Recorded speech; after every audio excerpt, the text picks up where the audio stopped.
I want to talk about the last but not the least force of the 5-factor model called abundance orientation. Abundance orientation. So I want to start out by talking about two broad types of orientations that people can have, organizations can have. When it comes to people, it's reflected in what I call the mindset, the lens through which you view the world. When it comes to organizations, it's reflected in the organizational culture. So one mindset, one culture, one orientation is scarcity orientation. And people of a scarcity orientation have this implicit belief that life is a zero-sum game. For me to win, somebody else has to lose. That's the law of the land. That's the law of nature. Okay? And therefore, quite naturally, they are very vigilant oriented. They are very untrusting of other people. They tend to hoard. They tend to be greedy. They tend to covet things, etc. The opposite end is what's called an abundance orientation. And people of this orientation feel that life is characterized by not a zero-sum kind of an orientation, but rather what gets shared multiplies. So when I see another person successful, I feel happy for that person. And I feel the sense of happiness myself. Okay? And so what happens is that a person with an abundance orientation tends to be of a cooperative nature. They tend to want to support other people. They want to help other people grow and learn, even if at some level they feel that they might be competition to them. Okay? A pure abundance-oriented person would behave that way. No prizes for guessing, of course, which of these orientation is better for happiness. It's obviously the abundance orientation, but it turns out that the abundance orientation is also better for success. Why? Because abundance-oriented people are more likely to pursue flow. And I told you, flow is the hero of happiness. Flow is the reason why we develop mastery.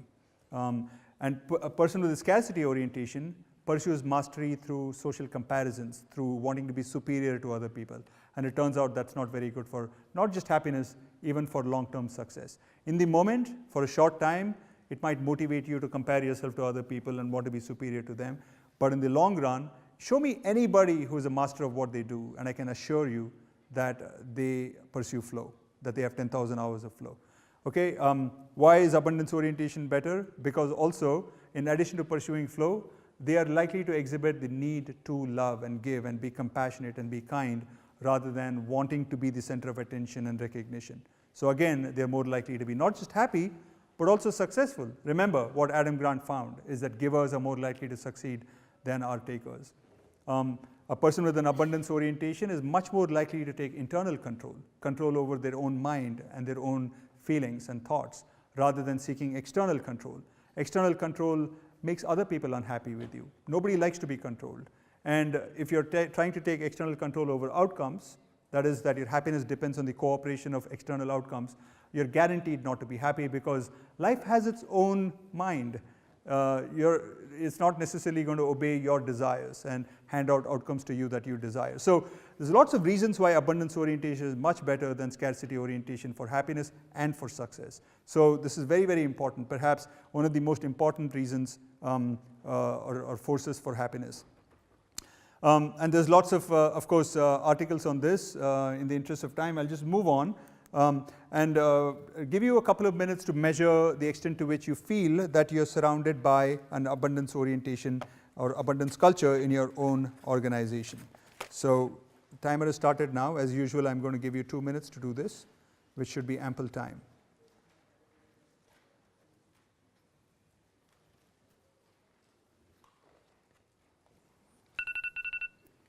Okay, time's up. And I'm going to guess that nobody needs extra time. So I'm going to move on. I'm going to talk a little bit about, these are the last two topics I want to cover really. 3 things you can do for yourself in order to acquire an abundance mindset. And the very first thing that you can do is to take what's called a news fast. That is to not look at the news. Even if you feel that looking at the news does not affect your emotional well-being, your mindset and your feelings, it turns out that it does, that we're not aware of the effect that looking at the news has on us. If you have not noticed, news is almost all negative. Okay, there is actually a saying in the media business, it's called, the saying is, if it bleeds, it leads. Meaning to say that if there's blood and gore and rape and murder and disagreements between people and war, in other words, it's bleeding, it's going to be a lead story. Okay, acts of goodness, of kindness, of compassion, etc., get relegated to the back pages. They don't get covered as much. So when you're surrounded by this idea that there's a lot of greed and bad things happening in the world, you can't help but feel that the world as a whole is a distrustful place. That you better be kind of vigilant and watch out, otherwise people are going to stab you in the back, which is why a news fast really helps. Okay, the second thing is to take what's called a nature feast. Okay, E.O. Wilson, who's pictured here, he coined a term, and the term is biophilia. Biophilia means love of nature. Bio is nature, philia is love. And he said that human beings have a huge love for nature. And subsequently, a lot of research has proven that. There's a researcher in particular at the University of Berkeley called Paul Piff, who does a lot of research on this.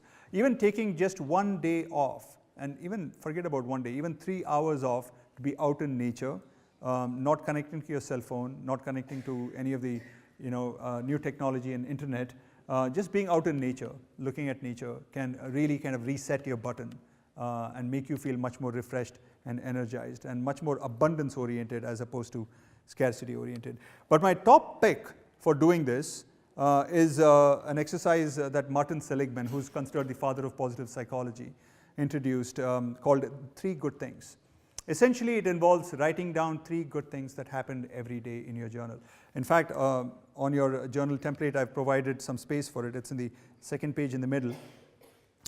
Since you're going to be doing it every day, hopefully for the next month, and you can tell us whether it worked for you and how well it worked for you, I can definitely vouch for this. Of all the things that I've talked about, this may be the most powerful thing you can do for yourself. And I've done it myself for many years now, and my students do it. So I can tell you that it really works. The only thing is that you have to be diligent and you have to do it every day. Because you're writing it every day, it's not going to be huge good things. So for example, you could have a stranger smiled at me, I took a nice nap this afternoon, I felt really refreshed after it, for example, or I found 5 lefts on the road, okay? Now you know that you're going to spend it on other people rather than on yourself, right? Because it's going to make you happier. Okay, so it can be small good things. Of course, it can be big good things too, if you have big good things happen to you, as has been the case over the last few days in Bulgaria. I was interviewed by television and radio, and you have this wonderful audience sitting and participating in this. So these are big good things for me. So I'm going to write about this thing today in my journal. So long as you're writing about 3 good things every day, it's really going to fine-tune your mind to become a much happier mind. Why? Because if you think about it, we are dominated by something called default negativity. In fact, the research calls it negativity dominance. What it is that when we scan our environment and we see lots of positive things and lots of negative things, our mind gravitates naturally towards the negative things. This is our default condition. This is how we are born. It's called negativity dominance, and there's a reason for it. The reason is that we are hardwired this way. Genetically, we are hardwired this way. We are the progenies of those who survived in circumstances that were very dangerous. Lions and tigers in the savannas of Africa, or marauding tribes that are waiting to kill us. In that environment, it was very important to be vigilant. Now it turns out that we are no longer in that environment. As far as I know, none of you guys is being threatened by tigers and lions every day, or by people wanting to kill you. Correct me if I'm wrong, but that's not the case for you guys. So unfortunately, a trait that really helped us in the past is no longer helping us right now in this situation. In this situation, it would be much better to be abundance oriented, not vigilance and scarcity oriented, not just for happiness, even for success. Okay, just try it out. So what this exercise does is slowly but surely attunes your mind to notice the positive things that are happening that otherwise escape your attention of the mind, because we are characterized by default negativity. And this makes us by default a little more neutral, I would say, not necessarily positive, all the way to positive, although that would be nice too, I think, just to try it out, because we've been so negative for so long, it would be nice to kind of try out how it is to be positive by default. But at least get to, the pendulum should swing a little bit from negativity towards the center, I would say. And this exercise really helps. In fact, not just for making a person who's otherwise neutral to become positive, but also make a person who's otherwise depressed feel neutral. It's that powerful. Martin Seligman found that it worked for 92% of the depressed people that he was working with. Even more impressive than taking pills is this exercise. Okay, so I'll leave you now with 3 things that you can do or your organization can do for your co-workers. 2 of these I've already discussed, creative altruism, doing something really positive for other people, random acts of kindness, and then expressing gratitude, which I've also talked about. The last thing that you can do is to, if you're in a position of leadership, make fostering abundance culture your organization's mission. This is actually an ad by a company called WestJet, which is a Canadian company. What they do is very, very touching. Every year in Christmas, they started in 2014, which was very new then because it was the first time. Now it's kind of a little bit more well-known, but still very, very touching. Every year they have the Santa Claus kind of figure in all the airports in Canada, and it's a virtual thing. And the kids go and tell Santa Claus what they want before they get on the flight. And when they arrive at their destination, in the luggage carousel, they've actually gone ahead and bought those things that these children request as gifts. And they come along with the baggage. You should Google this and watch it. It's very, very touching. It's sure to evoke this elevation feeling that I talked about earlier. Another thing that some of the companies do to promote an abundance culture, one of the things that is guaranteed to kill the abundance culture is gossiping, talking about other colleagues behind their back. So, you know, I sometimes do this exercise of asking people, what proportion of all conversation consists of these 2 categories? Okay, what proportion of all conversation consists of these 2 categories? First category is people saying negative things about other people. Okay, and the second category is people praising their own achievements. Okay, so these 2 categories of all conversations, let's say there are 100 conversations, what proportion is these 2 categories, where people talking negative things about other people or people praising themselves? So let me have some numbers, just shout out some numbers. 80, somebody said, okay. 70? All right. 50-50, okay, all right. So, you know, I've done this exercise in many, many different countries. It turns out that the average is 65. Okay, 65% of conversations is these 2 categories, which is quite a lot if you think about it, right? That you could talk about the weather, you could talk about pleasant things, you could talk about good things about other people, reveal some bad things about yourself, be vulnerable, etc. But really, I mean, people talk about negative things about others quite a lot. That is actually 2 times as large as the second category, people talking positive things about themselves. And if you just reduce that gossiping, it promotes the culture. And in fact, one of my friends who runs a company in Bhutan, it's actually a very nice company. It's called Scan Cafe. You can upload all your old pictures with sepia tones and, you know, fading pictures, and they'll renew it and send it back to you. Okay, it's about 30 cents a picture that they charge for it. Scan Cafe.